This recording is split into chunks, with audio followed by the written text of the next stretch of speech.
দর্শক আসসালামু আলাইকুম। Brazil team latest update. পরবর্তী ম্যাচে মাঠে নামার আগে ব্রাজিলের সর্বোপরি অবস্থা কি এ বিষয়ে কথা বলবো আজকের এই ভিডিওতে। তো চলুন সরাসরি মূল ভিডিওতে চলে যাই। বিশ্বকাপ বাছাই পর্বে সেপ্টেম্বরের উইন্ডোর প্রথম ম্যাচে ইকুয়েডরের বিপক্ষে মাঠে নেমেছিল ব্রাজিল, সেখানে 1-0 গোলের ব্যবধানে জয় পেয়েছে। যদিও ব্রাজিল নিজেদের সেরা খেলাটা খেলতে পারেনি এই বিশ্বকাপ বাছাই পর্বে ইকুয়েডরের বিপক্ষে, তবে ব্রাজিল যে একটি জয় পেয়েছে এটাই ব্রাজিলের জন্য খুব স্বস্তিদায়ক, কারণ পয়েন্ট টেবিলে তারা অনেক উন্নতি করেছে, যেটা পরবর্তী ম্যাচে ব্রাজিলের জন্য আরও মোটিভেট হবে এবং ব্রাজিলকে আরও উদ্যমী করে তুলবে এই জয়টি। তাই প্যারাগুয়ের বিপক্ষে মাঠে নামার আগে মোটামুটি স্বস্তিতে রয়েছে টিম ব্রাজিল, যদিও ইকুয়েডরের বিপক্ষে তারা নিজেদের সেরাটা খেলতে পারেনি। আমার বিশ্বাস পরবর্তী ম্যাচ প্যারাগুয়ের বিপক্ষে বড় ব্যবধানে জয়লাভ করে আবারও দুর্দান্তভাবে কামব্যাক করবে ব্রাজিল।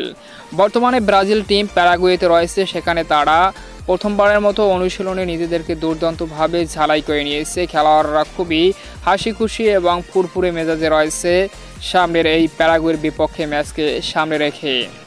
আর ইকুয়েডরের বিপক্ষে ম্যাচ শেষে প্রেস কনফারেন্সে ব্রাজিল বস ডরিভাল জুনিয়র জানিয়েছেন সমর্থকদের যে ব্রাজিল দল ও তার উপর ভরসা রাখতে ব্রাজিল অবশ্যই সেরা ফর্মে ফিরে আসবে।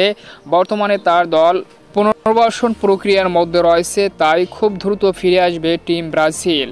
তো বন্ধুরা, নেক্সট ভিডিও ব্রাজিল একাদশ কেমন হবে প্যারাগুয়ের বিপক্ষে সে বিষয় নিয়ে খুব দ্রুত আসছে। তো এখানেই বিদায় নিচ্ছি, আল্লাহ হাফেজ।